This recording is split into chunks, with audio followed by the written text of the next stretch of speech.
You are standing in the Meadowcroft rock shelter in Avella, Pennsylvania in the 21st century. The Meadowcroft rock shelter, that is what we call this place. But this place, this overhanging roof of sandstone, has been here for thousands of years.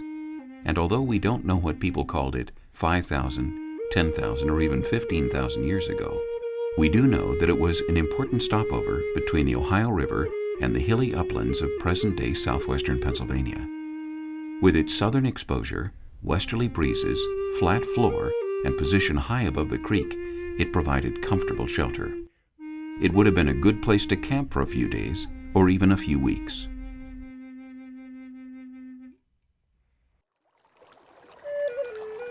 Imagine that you are a pioneer, an explorer from a time long ago, maybe 12,000 or 14,000 years ago. You were following Cross Creek east from present-day Ohio toward the mountains. It is getting dark. Perhaps there is a hint of rain. You are tired and cold. Suddenly you look up and see the rock overhang. It must have been an easy decision. Let's stay for a while.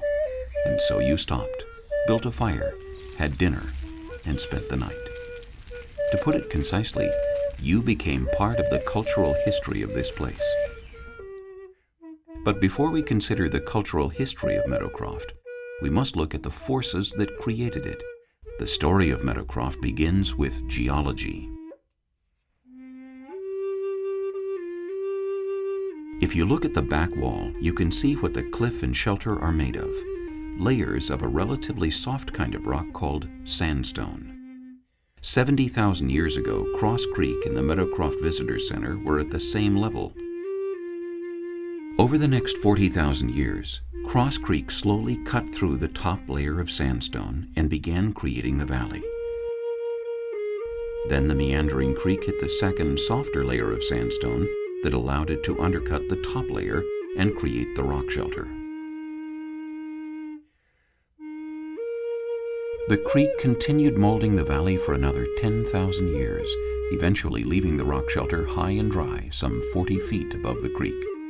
This was some 22,000 years ago.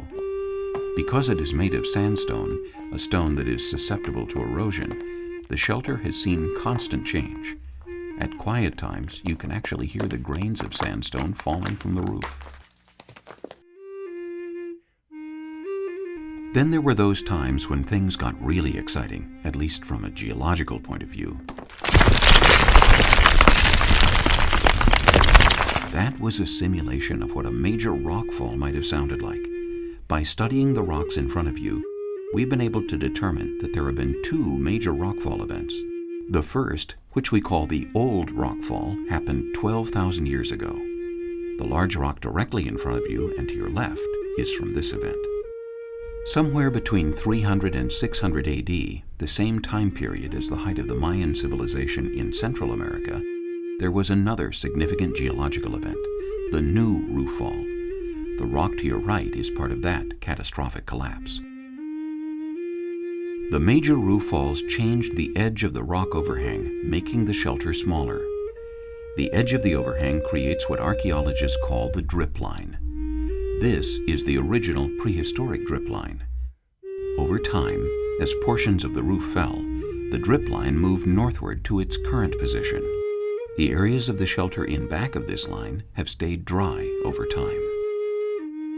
But it was the smaller events inside the shelter that turned out to be the most important to archaeologists. The steady fall of small rocks and sand particles from the roof created layer upon layer of sediment. And if a traveler happened to drop a bone or a stone tool on the floor, the sediment would eventually cover it. So for thousands of years, people came to visit, and the rocks and sandstone particles fell, sealing up the site's secrets, waiting for someone to discover them. It would take the right combination of interest and discipline, and for that, the site would have to wait for a very long time. Finally, in the 1950s, that combination of interest and discipline appeared in the person of Albert Miller. I've been interested in Indians and archaeology since I was a young boy in grade school back in the 1920s. My uncle had collected some artifacts as he found on the farm. As you say, we didn't have any principal Indian campsites on the farm except the spring where we get our water today. I found a few points within a few feet of that spring, so I can say it was an Indian spring that Indians actually used it. But my uncle had a nice collection. I got interested in Indians and artifacts, and then we were going to grade school, and kids were coming with arrowheads in their pockets. And I found out where they found them. They told me I could come and hunt with them. What started as a boyhood interest would turn into a disciplined passion. Although Albert never became an archaeologist, he became increasingly aware of the need to not only preserve archaeological sites, but to protect potential sites from development and looting. He had long suspected that the rock shelter might yield interesting artifacts, but he had never dug there for fear of disturbing the site.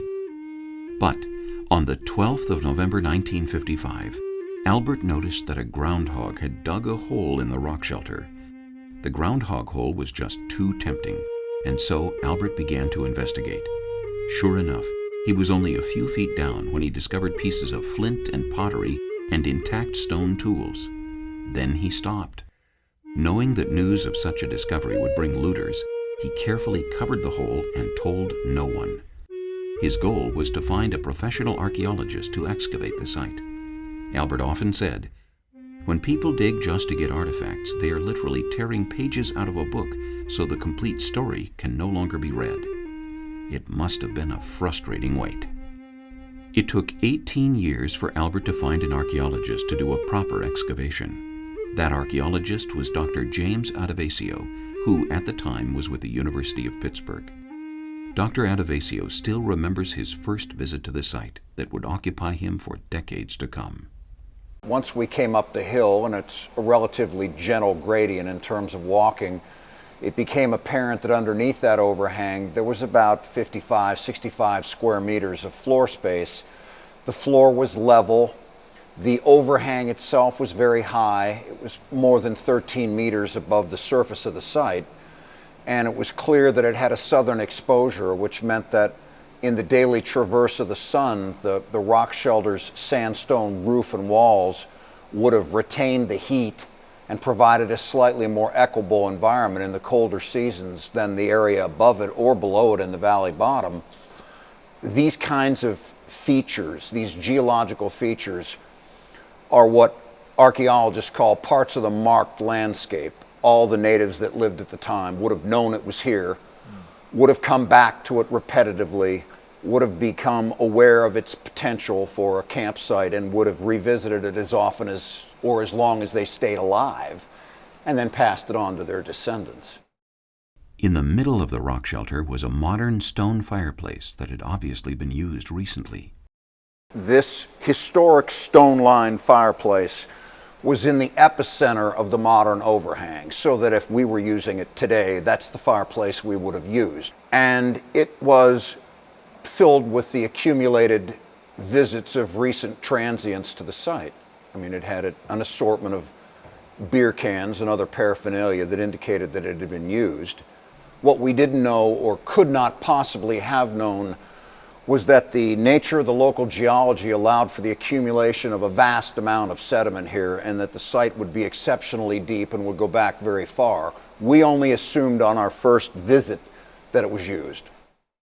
Convinced of the site's promise, Dr. Adovasio and a team of experts descended on the shelter in June of 1973, determined to conduct the most precise and complete archaeological examination of the site possible.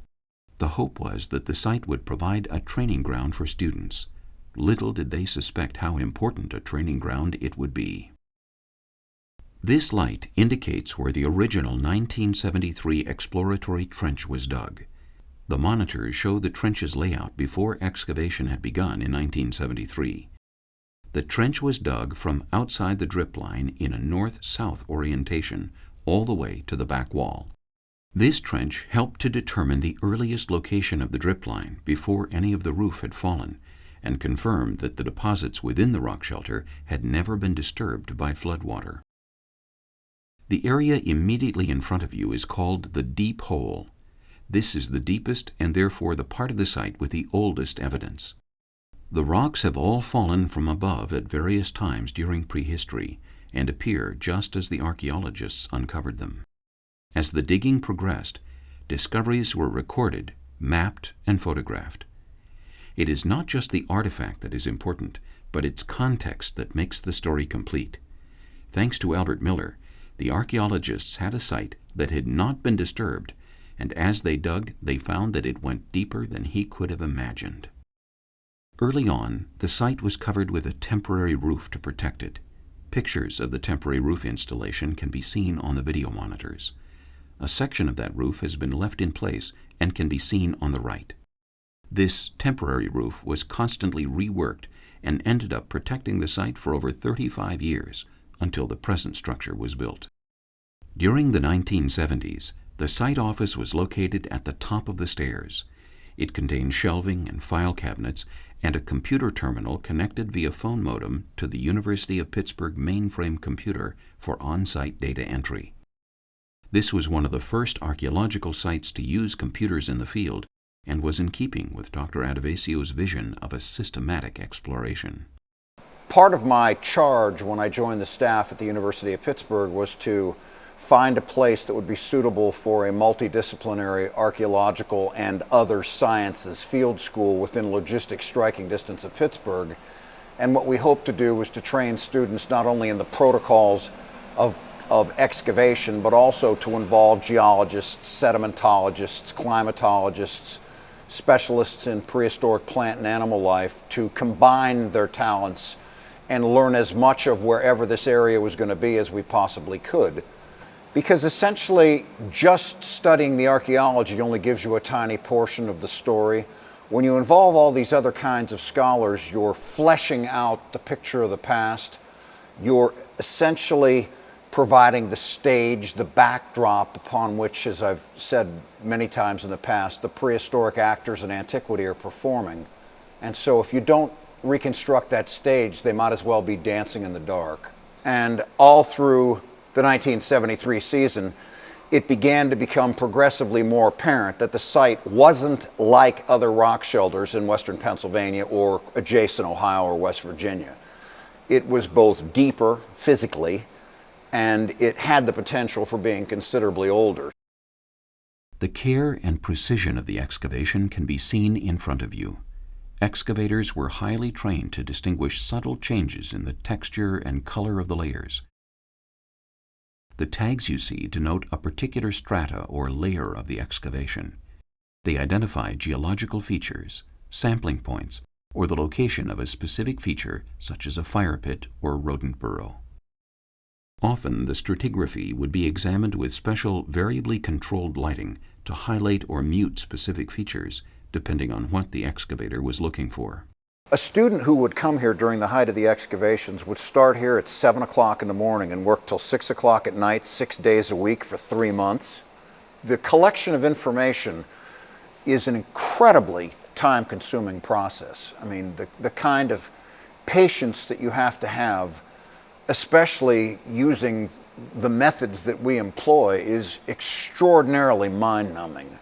Well, some of the layers here are thinner than a trowel blade, so that in the process of removing it with a trowel, you'd cut the whole layer away. Whereas with a single-edged razor blade, you can actually excavate it as if it were much thicker without destroying its contacts with layers above and below it. And we had people who would work here for months with a single-edged razor blade. In just the first year of the excavation, the team uncovered some 10 strata or levels, many having subdivisions. The cultural materials recovered showed that for literally thousands of years, people had been sitting around the fire at this spot. The team excavated down through layer after layer, finding the remains of successively older and more or less familiar cultures known from other digs in the Northeast. Then, excavators reached a stratum that was in excess of 10,000 years old. They knew this from the kind of spear points they found, called early archaic and known to date back to that period. And still, they had not reached the bedrock. They were literally excavating from the known to the unknown. Below the early archaic levels, the excavators recovered still more cultural material that was more or less familiar. At this point, they encountered a layer of rocks from a major rockfall from the shelter's roof that had thoroughly sealed off the sediments below. It is here, in these deep layers, what they called the deep hole, that they were to encounter the materials that were to set the Meadowcroft rock shelter apart. Breaking through the rock seal, they began to turn up decidedly unfamiliar material, but undeniably human-made things, artifacts. This was in levels that they knew were getting close to, and even deeper and therefore older than, the time period when archaeologists thought humans had been in North America. At these older levels, those that appeared to date to about 12,000 years ago, they made an amazing discovery. Joe Yudlowski's trowel hit the tip of a spear point embedded in the sediment. Resisting the impulse to move more quickly, he spent hours slowly and carefully uncovering an intact spear point. It was slightly over 1.5 inches in length, evidently a tool that had once been bigger but had been repeatedly resharpened to its present size, and perhaps simply left behind as too small. The next surprise was the radiocarbon dates associated with this projectile point. The point turned out to be between 11,300 and 12,800 radiocarbon years old. The archaeologists named the point the Miller Lancelate to honor Albert Miller, the man whose patience and respect for the past had made it all possible. And so there was a certain amount of skepticism over those dates. We asked ourselves, could there be something that made these dates artificially older than they were supposed to? Because if they weren't, at the very least, that point was as old as anything that had ever been found in North America. At the very least, it was that old. Needless to say, the archaeologists kept digging. Below the Miller Point, there was more. Fire pits dating back 15,000 years. In these lower levels, they also found remains of bones, wood, shell, basketry, and cordage. The basket was a fragment, so fragile that they needed to spend 2 days injecting it with polyethylene glycol solution before they could even pick it up. Stratum 2A is the deepest layer in the site that has evidence of a human presence. It consists of a body of sediment that accumulated relatively slowly, in which there's a series of fireplaces that have produced dates between about 11,000 and 16,000 radiocarbon years ago, uncorrected. Associated with those fireplaces are early stone tools, a little bit of perishable material, a little bit of bone, that represent the remains, as it were, of the earliest people in western Pennsylvania and, by extension, the upper Ohio Valley or eastern North America generally.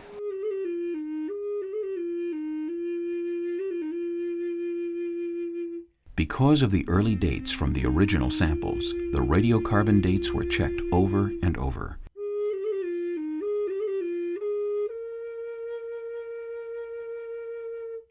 In all, 54 radiocarbon dates were obtained, an extraordinary number for a single archaeological site.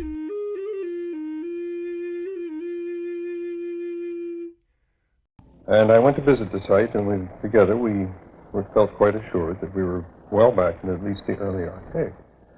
And so we took the first suite of samples that Jim brought, and we started running through them, and everything went very nicely. But we found one down along the bottom in the lower levels that they had excavated, and that's when we came up with one about 12,000. And frankly, I didn't believe it. But by the end of that first season's excavation, we really did believe it then, because they began coming up with little bits of tools here and there that had all the toothsomeness of 12,000 years. And since then, through the second season, and now well into the past the third season now, and looking forward to the fourth, 12,000 is pretty young in that site. We're now back at least 16,000 with several confirmatory dates at that level. These early dates for a human presence in Pennsylvania turned out to be very controversial because they suggest a human presence far earlier than previously thought possible. The theory at the time was that the earliest culture in North America was the so-called Clovis culture. The Clovis culture is well known from its distinctive spear points found in many excavations throughout North America. If the dates at Meadowcroft were correct, they would push back the appearance of humans in North America 4,000 years before the Clovis culture.